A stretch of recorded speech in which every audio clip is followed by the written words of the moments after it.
السلام عليكم. أنا أيمن عبد النور عم بحكي معكم من لوس أنجلوس وبرحب فيكم بالرسالة 40 وبشكركم على المتابعة الكبيرة. حقيقة أنتوا الأهل والأصدقاء والكل على هالمتابعة، سواء على أبل بودكاست وعلى جوجل بودكاست وعلى سبوتيفاي وبكل مواقع اليوتيوب والفيسبوك، وعم تتناقلوها بكل وسائل التواصل الاجتماعي. حقيقة يعني كلنا عيوننا دامعة وقلوبنا خاشعة حزن على فراق مجموعة من أنبل وأشرف الناس المعارضين. حقيقة مجموعة كبيرة فقدناها خلال آخر 3-4 أشهر. يعني ضربة، يعني حقيقة يجب أن ننتبه لهذا الأمر. وآخرهم كمان كان الأستاذ ميشيل كيلو اللي كان والد وأخ وصديق للكل. طبعا أفضل تكريم لهم كلهم أنه نوعدهم أنه ما نعيد تكرار ما يفعله النظام من تكريم الشخصيات المهمة والمحترمة والناجحة بعد وفاتهم، لحتى ما يشكلوا يعني خطر على سمعة النظام أو رأس النظام.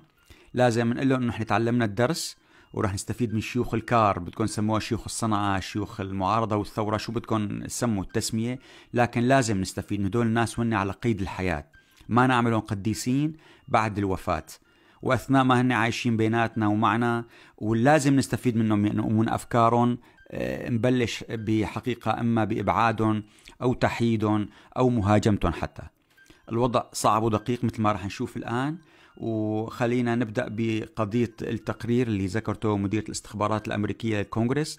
بشكل واضح عم بتقول أنه هي تتوقع استمرار الصراع والتراجع الاقتصادي والأزمات الإنسانية خلال السنوات القليلة المقبلة في سوريا، وعم بتتابع أنه الانهيار الاقتصادي قد يؤدي إلى موجة أخرى من الهجرة. وبالنسبة لداعش عم بتقول أنه رح يحاول توسيع مناطق نفوذه وتمرده سواء بالعراق أو بسوريا، ورح يهاجم قادة محليين بارزين وعناصر أمنية، وهذا الشيء اللي رح يؤدي إلى عرقلة جهود إعادة الإعمار أو تحسين أي منطقة في سوريا. وبالتالي يعني لازم ننتبه. نفس الأمر أكدوا أيضا القيادة الوسطى الأمريكية الجنرال ماكنزي، قال كمان أنه هو بيتوقع أنه تستمر داعش لعدة سنوات، وأنه هي ما انتهت ورح تضل تنشط ورح تؤدي إلى يعني مشاكل وعمليات كتير كتير كبيرة. فإذا يعني لازم ننتبه من هالقصة، شو اللي عم بيصير، شو اللي عم بيترتب للمنطقة كلها. وطبعا يعني هذا هيك قضية بدها توافق دولي، بدها تنسيق بين عديد من الدول لحتى ننهي من هالمأساة بقى اللي جلبوا لنا اياها وصارت جوات بلادنا. بتتصلوا بالروس بيقولوا لك يعني نحن ما بنعرف شو بدهم الإدارة الأمريكية بايدن، لأنه نحن ما حدا حكى معهم. آخر مرة اتصل الموفد الخاص الأمريكي كان بشهر أكتوبر، شهر يعني تشرين أول عام 2020. بعد ما اتصل ما عندنا معلومات شو اللي عم يخططوا له او شو وصلوا اللي بدهم ينفذوا.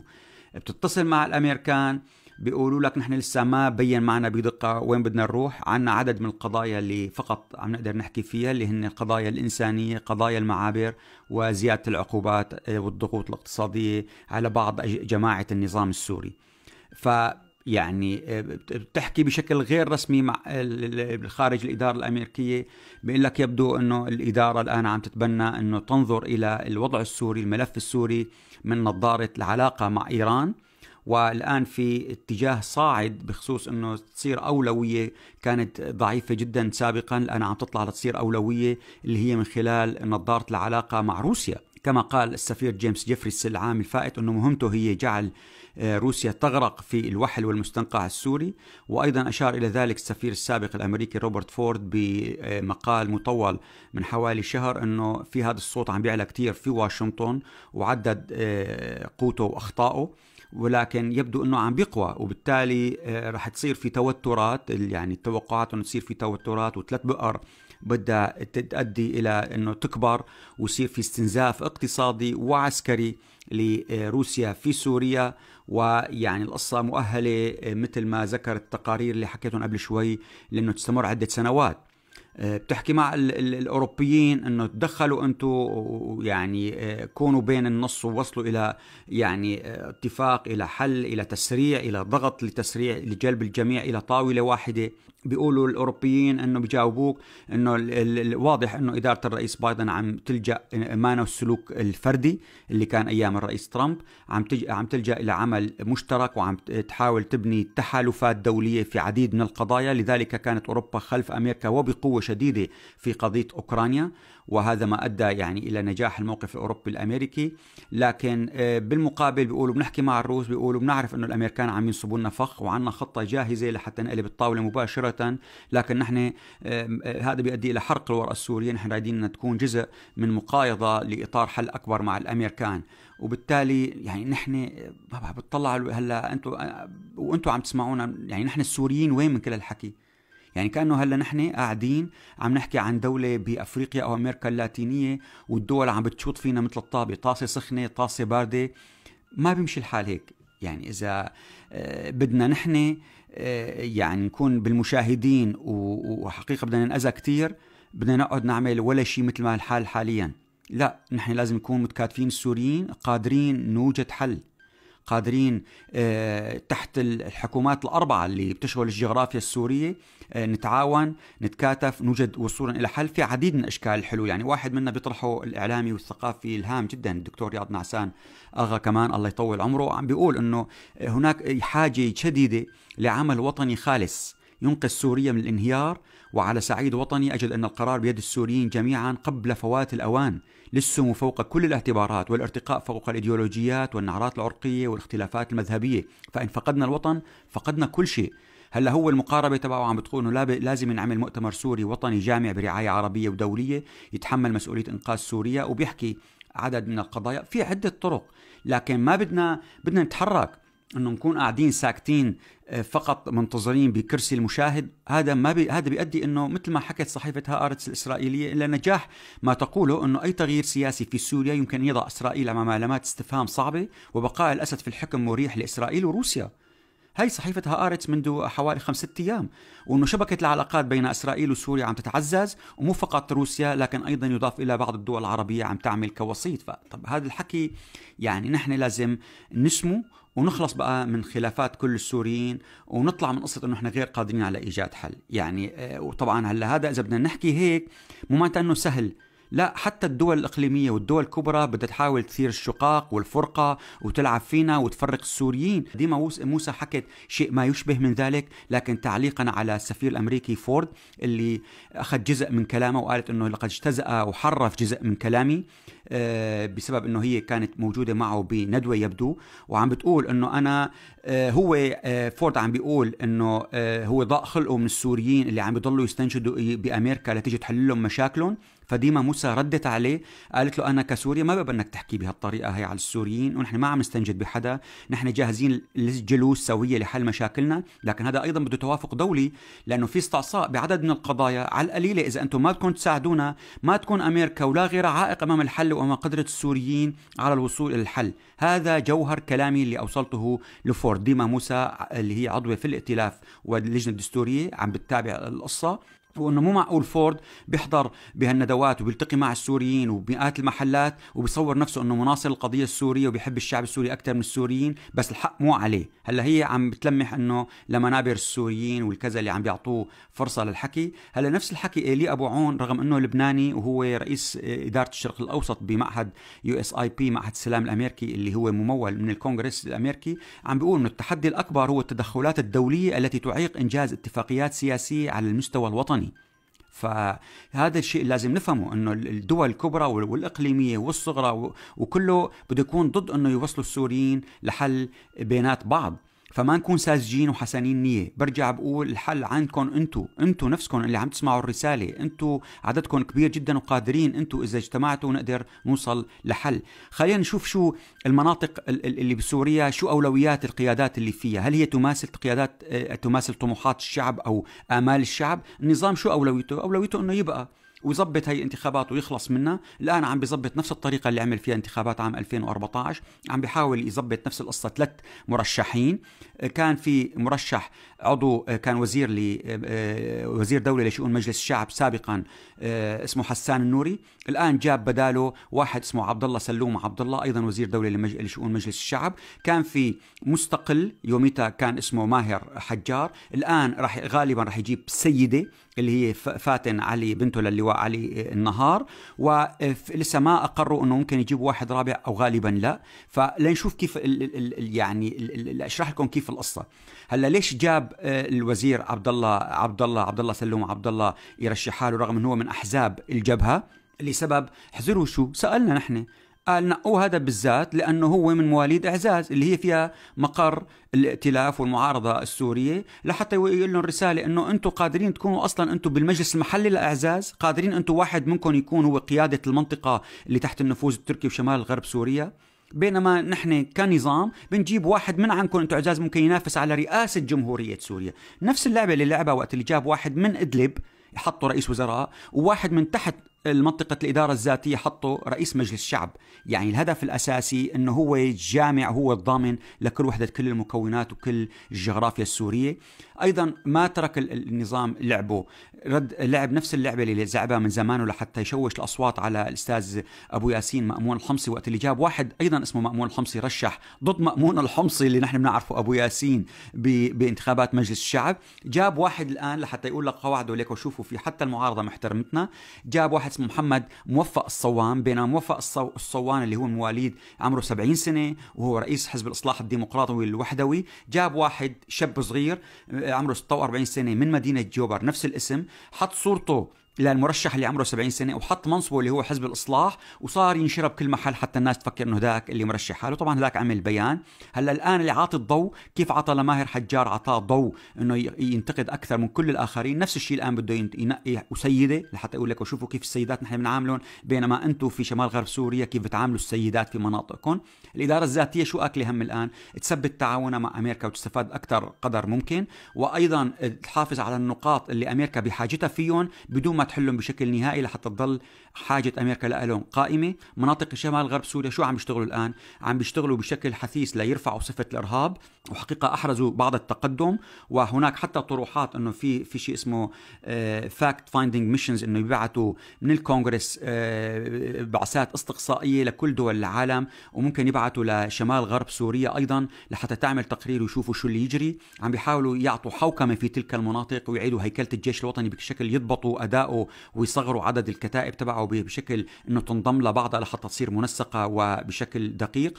أيضا الحوكمة، لكن حزروا مين عم بيوقف باتجاه الحوكمة؟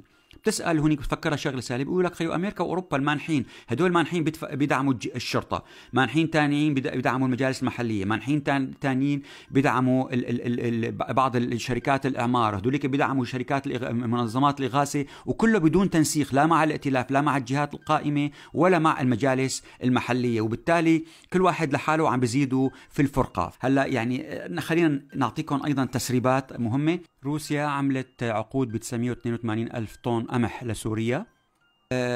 كانت أحد الدول الخليجية هي اللي بدها تدفع ثمنهم لروسيا بسبب أنه كان في فتوى أنه ممكن لدولة إذا عندها أموال محجوزة لدولة ثالثة معاقبة من أمريكا تقوم بشراء وتحويل تلك الأموال المحجوزة إلى دولة ثالثة إذا من أجل شراء الغذاء اللي غير موجود بقانون قيصر كعقوبات. وأصدرت حقيقة وزارة الخزانة نص واضح أنه أي بنك غير أمريكي يعمل بقضايا يعني الغذاء والأدوية اللي غير منصوص عنها في قانون قيصر لن يتعرض لأي عقوبات. طلع في نص بالقانون الأمريكي قديم بيقول أنه فيها تحول هاي الدولة المصاري، لكن لازم لكن من أجل شراء منتجات تكون من إنتاجها هي، يعني من إنتاج ذلك البلد، وبالتالي تلك الدولة الخليجية ما قدرت تحول لروسيا، فقاموا بإخراج فتوى قد تقوم على التالي. روسيا عملت عقد مع مؤسسة تصنيع الحبوب عبر المصرف التجاري السوري، وبالتالي بتقول أنه نحن رح نعمل لكم قرض 500 مليون دولار،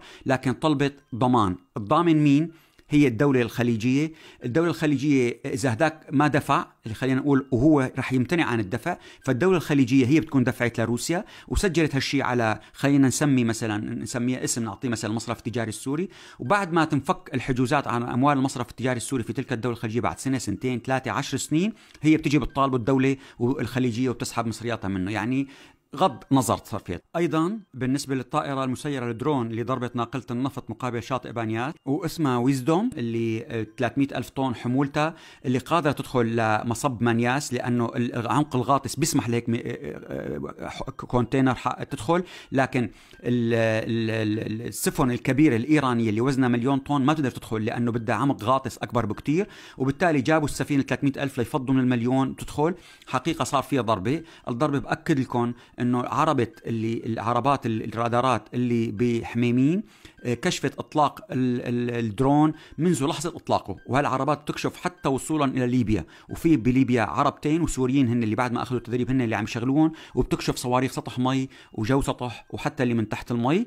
لكن النظام السوري وحتى الروس اعلنوا اول شيء انه هي عباره عن درون، لكن بعد 5 ساعات اكتشفوا انه هذا بيؤدي انه في مشكله، لانه هذا بيعني انه محطه، انه قاعده حميمين كشفت وما بلغت ولا اعلنت ولا قامت بحمايه السفينه اللي عم تحمل النفط اللبنانيه، وبالتالي هذا بيجعلها في حرج مع النظام السوري. لذلك غيروا كل القصه وقلبوها انه عباره عن الحام وما الحام. وهالقصه هي بدي اقول لكم كمان الروس صار في عندهم مشكله مع بعض اللي من اللي بالفيلق الخامس اللي بعتوهم للباديه لمحاربه داعش، جزء التزم جزء ما التزم. لذلك قاموا الان بتنظيم 2000 منتسب جديد من حما ب $200 بالشهر، بيداوموا شهر، بيعطلوا 15 يوم اجازه مشان يشكلوا لواءين مقاتلين يضموها للفيلق الخامس، ومهمتهم يبعتوهم لحلب وريف حلب الغربي وللحسكه. خلينا نحكي ايضا عن الناجحين اللي بيرفعوا راسنا وبنفتخر فيهم دائما. انا وقت اللي بقرا مثل هيك الخبر انه التقت معالي وزيره الشؤون الاجتماعيه الليبيه الدكتوره وفاء ابو بكر الكيلاني بديوان الوزاره بالممثل والمدير القطري لبرنامج الاغذيه العالمي السيده رواد الحلبي بحضور كذا كذا كذا، برفع راسي وبفتخر لانه رواد الحلبي هي بنتنا، هي سوريه، بنته للاستاذ محمد علي الحلبي رئيس الوزراء السابق بنهايه السبعينات. فانا بنبسط بنت بلدي هيك بهالمنصب الكويس.